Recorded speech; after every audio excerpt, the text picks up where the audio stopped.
Alrighty, well, I would like to persuade you all to find a new way to look at your role model. Specifically to see how people influence you in your life, because that will have a big role on what kind of person you become in the future. Just so I can help you guys out before I ask you any questions, I'm going to start by telling you two people that have greatly influenced my life. This is my dad. He's definitely the coolest guy in the world. We're going to call him Dad. So if I say Dad, I'm sorry. Dad was born in Puerto Rico, Maya West. He grew up there until he was about 20 years old. He only spoke Spanish, and then he moved here to the United States. While he was in Puerto Rico, he was very involved in gang activities and gang relations, and a lot of things he shouldn't be involved in.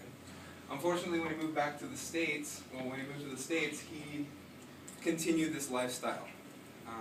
After he had me, I was kind of raised up in this lifestyle, unfortunately, and I knew a lot of things at my age that people really shouldn't know in their entire life.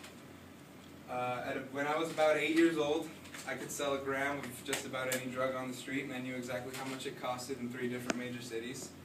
When I was 12, I could unlock a car with nothing but a tennis ball, and I could tell you exactly how much every single piece of that car could be sold for individually on the street. And when I was 14, I knew exactly where to be in the wrong place at the right time. He's easily one of the most dangerous people I know, but I do know that he loves me. Him and I have been very close, and this was before I was really introduced to a lot of it. We kept our lives a secret from my sister and from the rest of my family, and none of them really knew what we were doing a lot of the time that we would go out. But eventually, living the good life and the big life was a little bit too much for my father, and he decided to stand up and take responsibility as a parent. He decided that he wanted to change because he loved me and he didn't want me growing up the way he did, which was very respectable. He turned his life around, settled down with somebody that he knew from a few years ago, quite a while actually, and right now he's currently an operation room supervisor in a hospital in Detroit. He's the perfect example to me of a great person with bad decisions turning into a better person with great decisions. So I really respect all the things that he's done. Surprisingly enough, though, as great as the influences my father had on me, most of that is hindsight. At the time, I really didn't decide to change when he did. So I continued doing things that I really shouldn't have done, and I participated in things that, aren't very wholesome. It wasn't until a family friend of quite a few years named Jeff Plakta, this is Jeff, came and talked to me. Jeff knew us for quite a while, and he knew my sister and I. He's a really great guy. Grew up in Detroit, Michigan, all his life. Never did anything wrong except for maybe leave the toilet seat up. He's funny, he's smart, and he's very talented. He started his career at Oracle as just an accountant, one of the lower places, and right now he's one of the biggest sales representatives for JavaScript, and he sells multi-billion-dollar deals just about every other week. Wow.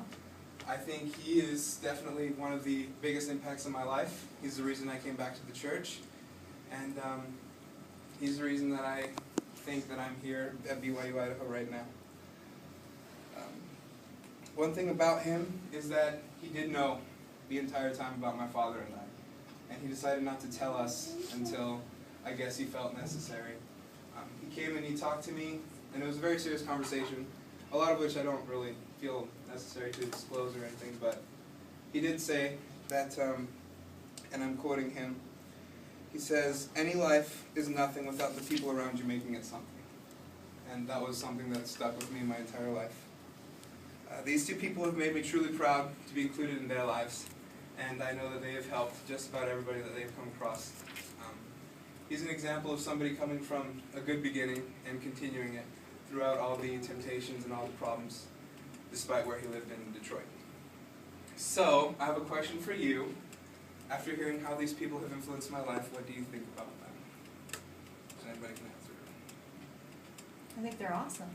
They seem like good men. Definitely. I would like hang out with them. Right? Yeah. They're so cool. I every time I see my father, I'm so glad that I'm allowed to call him Dad. And also another thing that not many people know about me is that I call Jeff Dad too. So my father and Jeff are partners. And I kind of have a feeling that if I had told you that at the very beginning, some of you guys might have stopped listening to me. And some of you guys might have stopped listening to me just now. But the truth is that they're both successful people. They're both people that are happy, whether it's what we believe to be true happiness or not. And they're both people that have helped me change my life and become a better person. And ultimately, they're both people who raised my family. And that's me, my sister, and Dad and Jeff.